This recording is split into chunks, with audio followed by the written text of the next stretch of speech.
Ay, ay, ay. We're back. Welcome back to the studio. If you're new, I'm SLEW. We're gonna talk about me leaving this art studio at the end of the video. So the title, yes, I have a lot to say about it. It's been in the works for like over 2 years, and it's finally happening this spring, summer. The last 5, 6, 7 minutes, I'm gonna rant about it. So if you wanna skip right to there to find out, that's fine, but we got a bunch of awesome stuff to talk about. Also, the hoodies, the Sword and Serpent merch, the beanies, the hoodies, they're gonna be on sale, 10% off for the next 72 hours. Use the code QUESTIONANSWERSLEW just for, I just wanted to do that. If you're watching this Q&A, I love you. We got a bunch of questions, let's dive in. Also on the channel, you know, last week I kind of uploaded the SLEW project from 2018, the 3 vlogs and the final kind of short documentary film, which was a huge deal. And I wanna talk about that first. There's a question right here.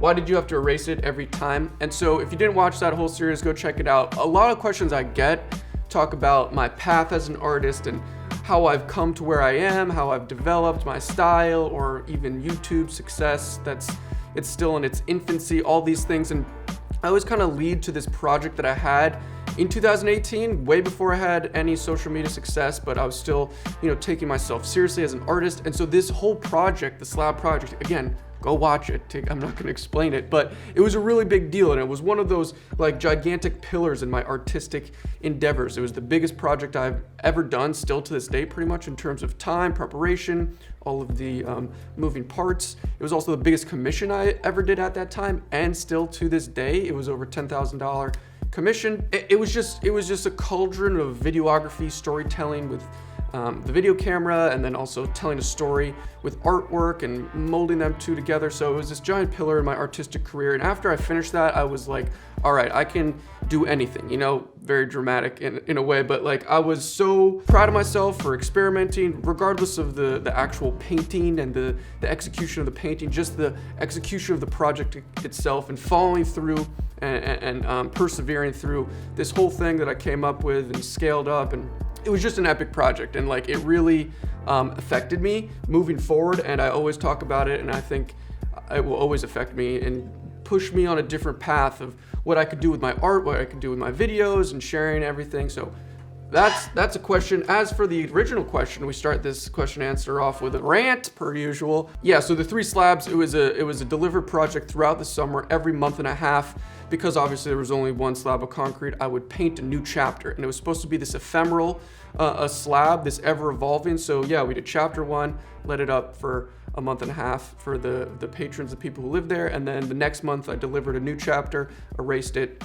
you know, impermanence type thing, and then the 3rd chapter I erased that. So it was kind of cool like that, ever evolving, and not a permanent story, similar to like graffiti and the graffiti culture, how things go up, it gets paint over, it gets buffed. Joey Robinson, before you had loads of followers, how'd you pick up commissions? Good question. I know a lot of people are interested in this, as was I when I was that age, like 20 to 21 to 22 to 23. Before I had more social media followers, it was hard. I mean, pretty much it was friends and family, word of mouth. They knew I painted, they knew I was like trying to get better, and I was doing bigger scale paintings and improving my skills. So it was just family, friends, and then they tell their friends, and maybe I got a couple dog portraits or a portrait of a grandma or things like that. This big slab project was like the biggest and one of only maybe less than 10 in the last, you know, in those 2 years before I started doing YouTube more frequently and as a full-time job. So it's really hard, and that's how it goes, but you just gotta, you know, social media helps a lot, and I think word of mouth people underplay, and you know, you just gotta get your stuff out there at any time, talk yourself up at any time, show the work you've done, what you could do, ideas you have. You can, you know, approach different people. It's hard, you know, just looking for people to approach you. It might never happen. So you got to make moves, you know, finesse your way through that to get some commissions. Nikita Andrej, sorry. Can you pick a single moment when you realize that you want to become a full-time artist, or is that too smooth a transition in your mind? Yeah, people ask that a lot. Also, it wasn't like, people have this notion of like, I woke up one morning, I was like, all right, I'm gonna drop everything and just become a full-time artist. I've said this so much in other Q&As, which I, by the way, have 3 other big ones to talk about art school, talk about styled painting, how I developed my style. But you know, it was a long transition of like 3-4 years of going to school, leaving school, working at home at a restaurant for 2 years, building this studio, then going back to art school, leaving that school, going to a different school. And throughout that whole time, I was working on YouTube, working on my own craft, painting the things I wanted to paint, increasing my skills, really trying to learn. And And so eventually, after those 3-4 years of trying really hard, like a part-time job, I just made the decision, when my YouTube channel got a lot of success out of nowhere, I was like, all right, I'm gonna drop everything and just do this full time. And that was like 20 months ago.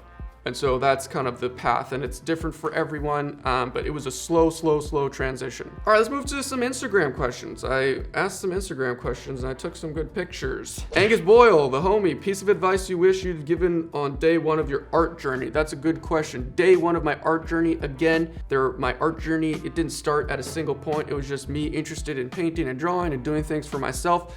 But as I slowly turned into, a more of a business and making money and trying to facilitate other bigger projects, I think just patience and stay true to yourself, as cliche as that sounds. I've found that more success, the success is more apparent when I just do the things I want to do. And I know that almost seems backwards when you're, maybe people are offering you a lot of money to do commissions, but I'm talking specifically about YouTube and social media and filming projects and content sort of. So me actually doing my own projects and the things I want to make, similar to the slab, it seemed to bring me more success and also more fulfillment for myself, and only got me more excited to paint more, which in turn made me more content to put out, which gathered more eyeballs. And so that was kind of like the cauldron of perpetual stuff. So advice is just do what you like and somehow continue to do it and make money from that, and then you'll only be more excited. And I know it's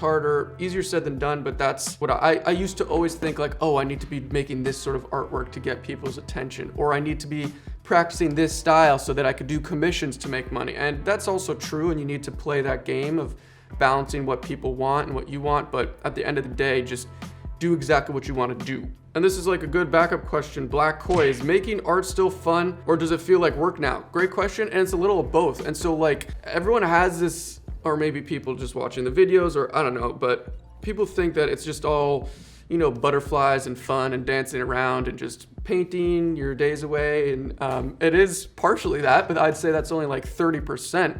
The other 40% is just sitting on a computer all day, all night, editing videos, editing everything, all that. And then there's other business things with social media and all the other things that go into, my business and my job now, social media management, the other sponsorships, negotiating things. There's a lot now, and it's not just painting. Obviously, in a perfect world, I would like to paint 80% of the time, but then, I wouldn't have more success monetarily to facilitate other cool projects. So it's just a balance now, and work is tedious and it's not always fun. It's not always glamorous. I'm still so lucky, and every day I'm in the studio, I'm pretty much doing what I want. There is obviously red tape and work you have to do, but it is a balance, and there's things I certainly don't want to do throughout the day that I have to do, that I have to get done to grow and to do other things and to, narrow the path that I want to take. So it's not all just fun. When I'm painting and sitting in front of the canvas, obviously it's like my favorite thing, but I also love editing. Editing sucks, but it's also like my favorite thing. So if that answered that, I feel like it's gonna be like a 6-hour video. Kyle Fierney Kelly, do you think YouTube is the main reason for the sales of your art? All right, we're sticking with the more business side of art. I get a lot of questions about money and business and YouTube, so we could answer a bunch of questions like this. Do you think YouTube is the main reason for the sales of your art? Yes, in the last year, totally. I mean, it's like there's never been more eyeballs on my artwork, ever, but it's because of social media. And whether you think my art is good or you enjoy my art, all of this stuff is subjective. But just in terms of the eyeballs, and then the more eyeballs you have, you could statistically say, oh, this many people now are gonna see the artwork. If it's for sale, how many of those people who see the artwork are gonna buy it? And so I actually don't do commissions anymore.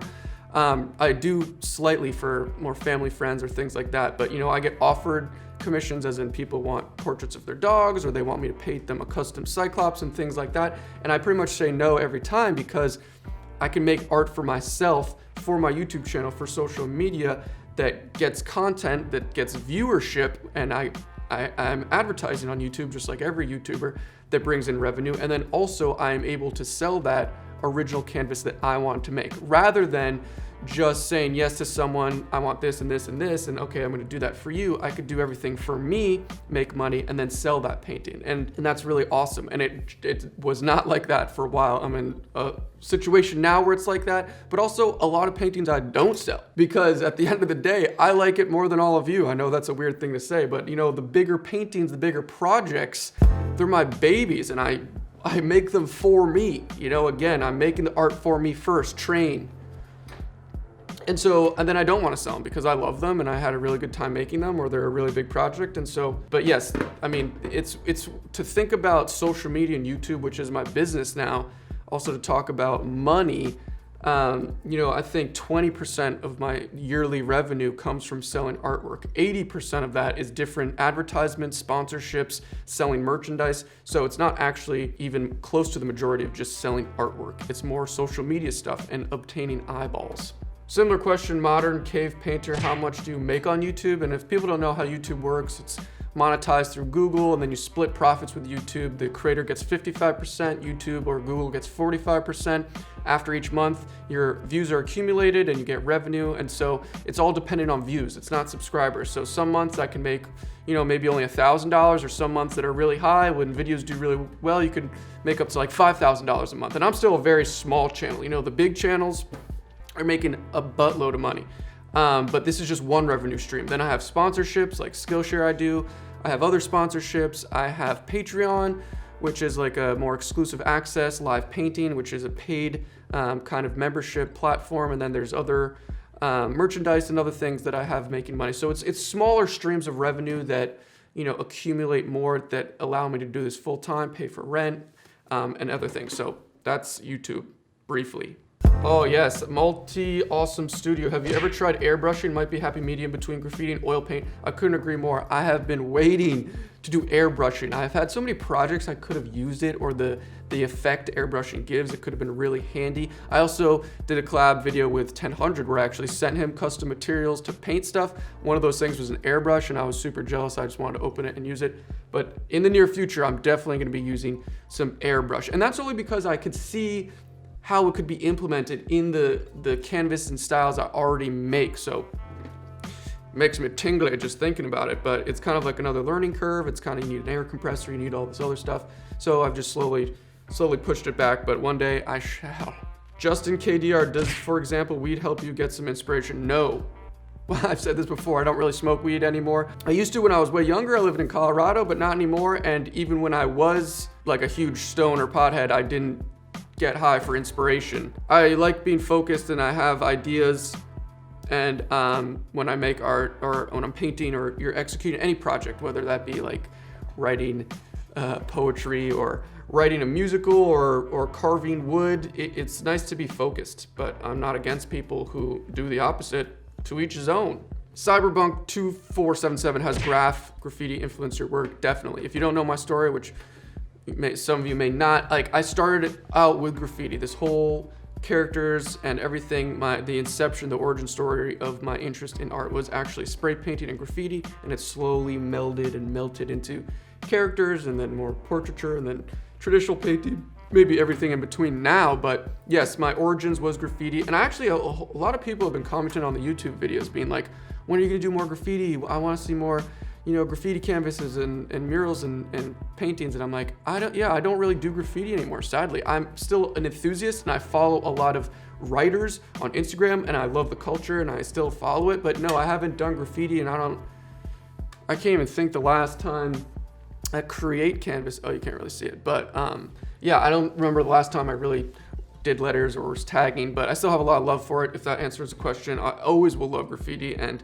the illustrators and writers that are really famous actually now, who are OG graffiti heads, they're like some of my favorite artists ever. They're more studio artists now, doing bigger installations or canvas work, and they're some of the best illustrators you'll ever meet. They can run circles around college grad illustrators. I love them, but no, I don't really do that graffiti anymore. The closest thing I could say is my like characters. It's maybe more graffiti style, but it's I wouldn't categorize myself as a graffiti artist or anything like that. Matt Malford, how long does a YouTube video normally take to film and edit? Good question. Depending on the project. So for example, actually this painting right here, sneak peek, that will be the next video next week after this video. And that was a little longer project. I did more portrait painting, and maybe it was, well, actually that was more condensed down, but it's generally I upload a video every week, try to do some painting project every week. And so it's maybe 3 or 4 days of painting and then maybe 2 to 3 nights of editing, maybe 4 or 5 hour editing sessions. But obviously if it's a really big project like the Dutch boy I did,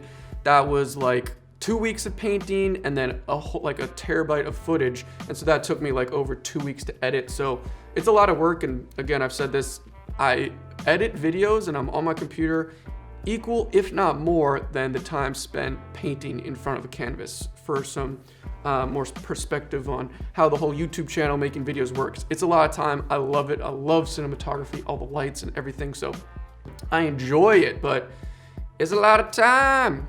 Manu Ortiz, when will your podcast be ready for us to listen to? Yes. All right. So we're going to transition to 2021, moving studios, including the podcast. So we'll talk about everything. And there's a bunch of other questions like, tell us about your future plans in 2021. What's New York like?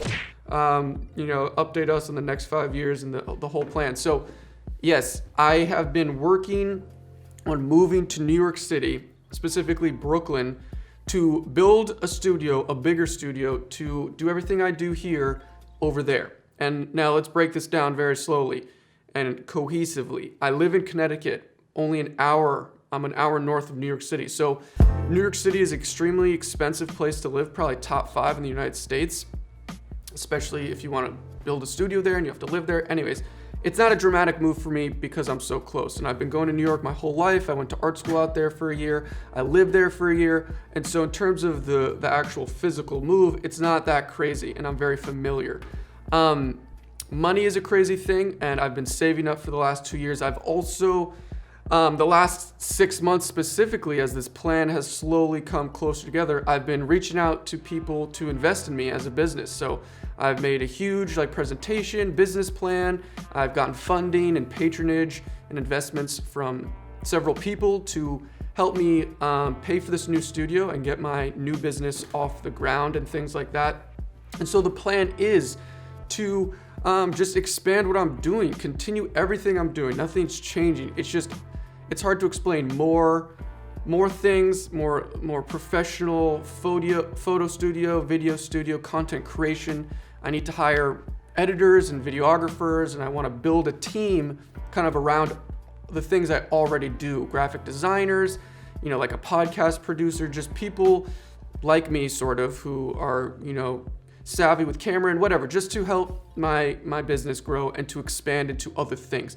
This studio, a common question and a devil's advocate situation here is, you've had so much success. This studio is so beautiful. It's my dream, admittedly, 100%. And I've found so much success here. Why am I leaving? So the answer to that is yes, all of the above, yes. But I have desires to collaborate with other people. I have desires to expand, and the opportunity in New York is just, I don't know how many times more than where I am in this city and town I'm in this studio. The studio is amazing. There's issues with it. It gets unbelievably cold in the winter, almost unworkable. But also my intentions building this with JT, my friend, a while ago was to, if you build it, they will come, to have artists in and out, collaborating, awesome projects, things like that. That never really happened. No one's really coming here. It's a weird spot. There's not even many people around in the vicinity of where I live, 20, 30, 40 miles to even work with. So that's a huge deal. And, I'm great at being on the internet and uploading videos. And I could do that forever here, right? All you need is an internet connection and a camera. But my desire to work in person with people, to work on projects, not just painters, not just muralists, but musicians or other, writers or like-minded people, photographers, videographers. New York City is the mecca of all of that. So that's the place. And then in turn, with more people, make more content, make more things. Starting a huge podcast show is my plan. It's going to be called SLEWniverse. It's funny. I put that on Instagram. What should my podcast be? And no one said SLEWniverse, and that was like what I was thinking. And people said SLEW Pod or the SLUdio, which is going to be a new vlog series I'll start in the spring also. But no one said SLEWniverse. I love the idea of SLEWniverse. That's going to be like the side umbrella brand of my business and company, and that's what the podcast will be, SLEWniverse. Anyways, so I'm getting confused. Where am I? All right, so yes, so New York 2021, spring, summer. It's going to be a slow transition. Again, it's not just going to be like that. I have so much crap here. I still have to look for a space in Brooklyn. I have to maybe renovate it. I have to maybe build it out. I have to move everything here to there. I need to get in touch with, perhaps employees or art students who want internships or apprenticeships to help me out and to work with me, to learn, to help me with projects. Also, side note, this studio is also my art studio. It's not just a collaborative place for other artists and other people on my team to make things, photo studio, editing studios, a podcast for other people, not just me. Having a studio can be for, this whole idea of a studio is not just for me, but it will also be a place, obviously, for me to paint, and my desire is to make different, larger, epic paintings that I haven't really dove into in this studio, but I have a lot of desires to make really massive, epic paintings. Anyways, so that is what I've been working on for like over the last 15 months. I've been saving up. Money is a huge deal, obviously, in this whole move, and it's something that it's kind of tricky to talk about, but again, I've got investor money and I'm set up for at least a year, and then hopefully the success of the business and the move and all the other moving parts will help me funnel and keep going after the first year. So I'm trying to think of other things I could tell you. I don't want to give away too much, but it's extremely exciting. I'm extremely excited. Like, I can't believe the success in the last year, and I'm just so excited to keep doing it, sixth gear, and just keep building this brand and the content I make, and obviously the artwork. I'm an artist first that shares his experience on YouTube, but I love the videos, so the videos and the photos, the videos and the paintings are like two things that help each other out, and I love both. I'm really excited to start this podcast called SLEWniverse. I don't know when it will be up. My plan is to move May, June. Maybe the studio won't be functional till really end of the summer. The timeline is all who knows, but that's the plan. I hope you stick around for the journey because it's going to be really exciting, and I'm going to document the whole process. There's going to be a new vlog series. It's going to be called SLUdio, and that will be like weekly videos of just building the studio, just what's going on, updating everything, and then also obviously going to continue the more larger produced videos of painting projects and other creative projects I do, but I'm really excited. Hopefully I answered everything. I'm trying to think. Yeah, so if you live in New York and you live in Brooklyn, like DM me on Instagram if you have any of like video skills, or you're an editor, or podcast producer or things like that.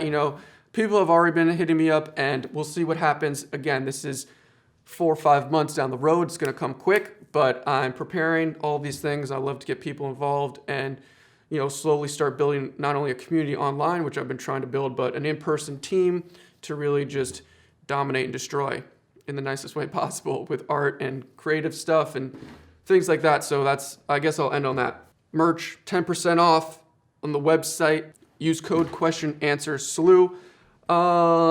It supports the channel.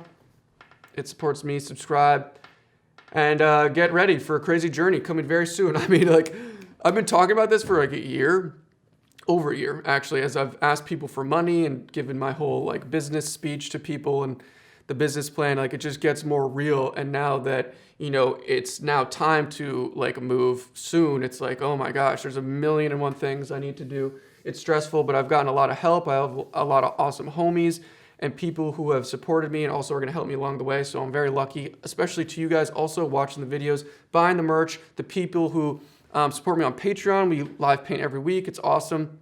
Couldn't do it without you guys. The art community is awesome on YouTube. 1000, Kipto, Smo, all the other people. I love it, and hopefully we could all grow together because I think there's a lot of awesome artists making awesome content. And it's awesome, and I learn from those people. I get inspired from those videos. If you're still watching, I don't really care anymore, but I just finished Words of Radiance by Brandon Sanderson, the Stormlight Archive, and wow, I'm obsessed. So someone talked to me about this book. I'm already started Oathbringer. I'm actually going to probably read Edge Dancer, which is like the novella, the small interlude between Stormlight Book 2 and 3.